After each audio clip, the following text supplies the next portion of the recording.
Oh my, we are all diamonds in the rough. What do I mean about that? Sometimes you're not exposed to certain places and certain people, but it's so important to start journaling. Write it down because you never know. You never know. You can be that next author, or you can be that next poet, or that next artist, but start journaling and read as much as you possibly can read. Hi, I'm Kevin Newsom, Communications Specialist with the North Little Rock Public Library System, and welcome to Meet the Author. Today, our guest is Phyllis Hodges. She's a multi-talented author, fitness coach, ordained minister, motivational speaker. She's got quite the resume, and it doesn't get any more local than her. Her book is called Girl Power. Phyllis, Thank you so much for being here. I appreciate you being on the show today. Thank you. So, first question, what inspired you to write this book, Girl Power? That lady right there. This lady right here. Yes. Okay? And this lady right here, if I remember correctly, this may be somebody who's related to you. Yes. It may be one of the Little Rock Nine. Actually, it's not. It's my not? mom. It's your for mom. 85 Okay. years. Hey, 50-50 chance. I'll take that in baseball any day. All right. Yeah. So your mom, 85 years old. Yes. My first teacher, my first mentor. And what can I say? She's always saying, read. What's in the newspaper today? What's your favorite book and all of that? And I said, shoot, let me go ahead and do it mom's way. Right. And that's how Girl Power came about. Good. Tell me the one about a relative, though, that is also one of the Little Rock Nine. That's a cousin. Yes, Okay. That is my cousin or our cousin. That's Thelma Mothershed Ware. And all I can say is it's so important to know your family history. That's a cousin that is part of that wonderful group of 9. Mm-hmm. Mm-hmm.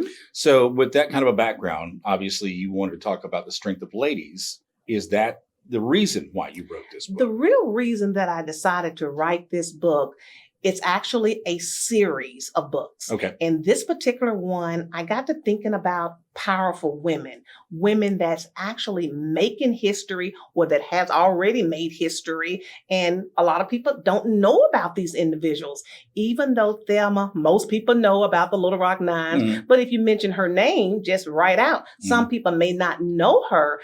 And when you look at that book, a lot of times people are looking at it and saying, I know that person because most of the individuals on the cover are rich and famous individuals. But if you turn it on the back, you'll see this big, beautiful mirror. And I'm asking the ladies, whoever's reading the book, how do you see yourself? Beautifully and wonderful made.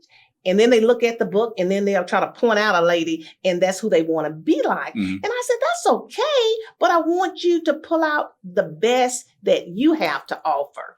I think you made a very valid point in something that we know these people, yes, but we don't always know that person. That's where you kind of break some of this down. Are these all local ladies or are they on a national scale as well? They're on a national scale as well. Everybody that's on the cover of the book are all international individuals. Mm-hmm. But when you dig into the book, it's a variety. We have a lot of Arkansans, and then we start stepping out of our state into other states. It's Phyllis Hodges. She's an author. She's, what else do you do besides that? A fitness person? I mean, you've got a really big resume. I started out with being a wife of almost 50 years in a few days rather. And then I go on to saying I'm clergy, a businesswoman, that entrepreneur for over 40 some years, and an author now, and not just an author, it's an international best-selling author now. Wow. Whoop, whoop. Good job. We'll take that. Phyllis, with your background and what you do, especially as a minister, it seems like your faith really inspires some of your writing, at least what I've read. It has a big part to do with that. Touch on that if you would. A lot of times individuals think of certain scriptures. One of my favorite scriptures is faith without works is dead. When you think about those words, you can have all the faith in the world, but if you don't put some work behind it, thinking about these ladies that's in that book, people look at them as, wow, this is amazing, and think it happened overnight. No, it don't happen overnight. We have to go and work and study and pray and love and forgive and do a whole lot of things. And then you can find yourself gradually climbing whichever ladder you feel like you need to climb. I may throw a curveball your way on that. Okay. When you talk about faith in Yes. the Bible, inspiration often comes for that for a lot of people for Uh-huh. any number of reasons. But Yes. who, especially ladies, which ladies in the Bible really inspired you? Oh my God, listen to you in that question. There are so many. Mary, first of all. Mhm. You know, there are several Marys in the Bible, but I'm talking about Jesus' mom. That particular lady inspired me because she was so young as a virgin. Mhm. When me and my husband was married, I was 16. He was 22. And all I can say is now the grace of God. I am 65, he's 71. So think about that long lifespan. Mhm. So Mary is right up here. Who else? The second one, I guess I would say is Deborah. Deborah was or is, if you will, a prophetess. Okay. So she was able to sit and pray and hear God, the voice of God, and to be able to go out and do what thus saith the Lord. So those two major individuals, and sometimes I even talk about the gift that Deborah have. Mhm. A lot of the things that Deborah walked through, some of those things are areas that I walked through. Before the show, I was talking about me being an entrepreneur, husband and I owning this health and wellness center in the Argenta district for 19 years. And in the 19th year, we actually sold a whole year before the pandemic. So hearing God's voice like Deborah, and Deborah heard and did some things. So those are the two major ladies, but there's so many other women that I can sit back and glean from. Ruth, Naomi, just like this. They weren't mother and daughter, but at the same time, they had that close bond, mother and daughter-in-law. And there's nothing like a bond that a mother and daughter have. It's nothing. Oh, me and Mama Rose, if you're looking, yes. I'm sure your mommy is, no question about it. Talking to local author Phyllis Hodges. I'm Kevin Newsom from your North Little Rock Public Library System. Phyllis, as you did the research for this book, Girl Power, this is it. Yes. What stood out to you with some of the ladies? What is something you didn't know or surprised you? Wow. Most of the information in this book surprised me. Why do I say that? Number one, I wasn't an individual that would say different affirmations on a regular basis. And some of the ladies during our interview, they would start our conversation off by saying, wow, what a great day. I'm beautifully and wonderfully made. And I said to myself, wow, that's a scripture. That's information in the Bible. Mhm. And with me hearing that from a lot of them on a regular basis, that was one reason I put the different areas in this book in English and in Spanish, how a young girl could get deep and dive into the reading and start writing her own story. Who was the kindest person you felt like you interviewed? Who was the one that was the most open? Which one was the most open? Well, none of them. Okay. And the reason I'm saying that is because with this book being a compilation, these ladies all had stories in their gut, in their bellies, wanting to share. But for whatever reason, I had to pull their stories out. And with this book, it's more than just a book. It's a keepsake, because once these ladies start sharing their stories, they were beginning to become free. It was almost a therapy. And one of the ladies is actually a psychiatrist.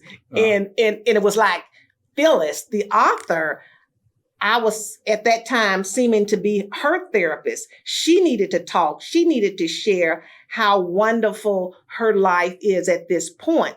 But it took some time to get where she is now. So, Well, let's touch on the therapist okay. thing here, because maybe that's how you are when you're talking to somebody like that. And Uh-huh. maybe as a lady of power, Uh-huh. you've gone through so many things, and the details of your story you tend to gloss over, or they're not a part of the main focus. Yes. But if you're able to get down into that and find out what inspired them, what things they went through that were struggles, then that really kind of is therapeutic. And I think that's what reading and research is all about. Really. Exactly. Reading is so important. And a lot of times people, young people, they'll make a statement, I'm not interested in that book, or I don't like to read.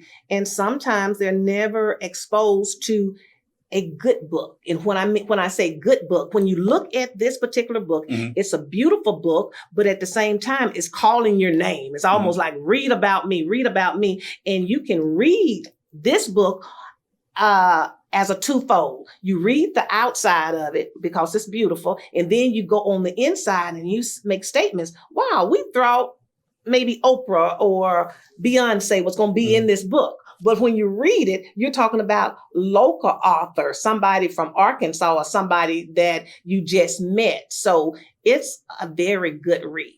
Talking about the interviews again, if I could, Miss Phyllis, Uh-huh. of the people that you interviewed for this book, Yes. which is the one that really surprised you the most, good or bad? I would say, maybe again, that psychiatrist. Okay. Yeah. Why so?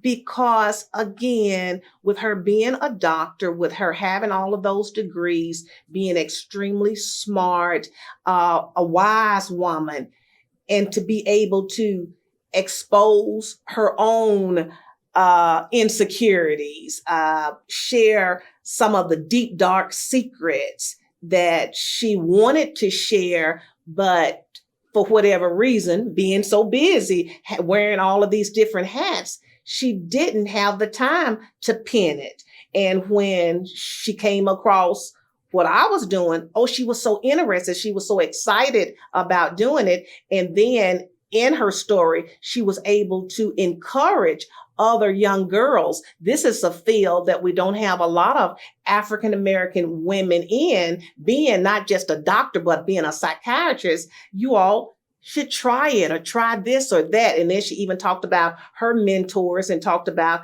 herself being a one and only in so many of the different classes, and her self-esteem and all of that.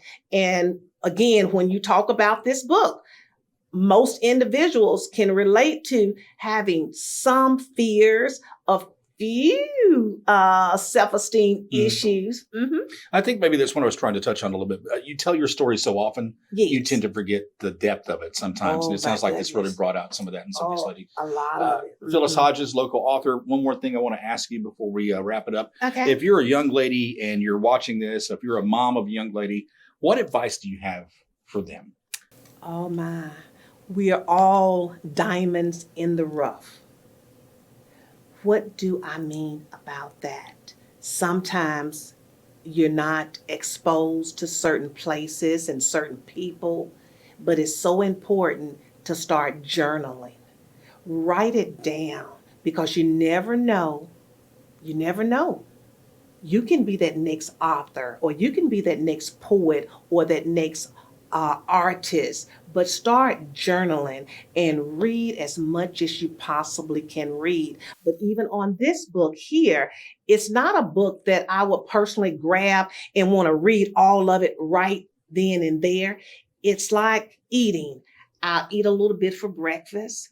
Maybe later on, I may say, oh, this is a snack that was such a good story, and continue to pick it up. And it's a large size book on purpose. Now you just drop it on the coffee table and it's conversation. You can put it on your bookshelf, but you may have to squeeze it in there. Okay, no problem. Hey, Phyllis Hodges, thank you so much for being here today. I appreciate you being on Meet the Author. Looking forward to seeing more about this book. Looking forward to what you have in the future. It's a privilege to talk to you. Thank you, Kevin. This was great. And thank you for joining us today on Meet the Author.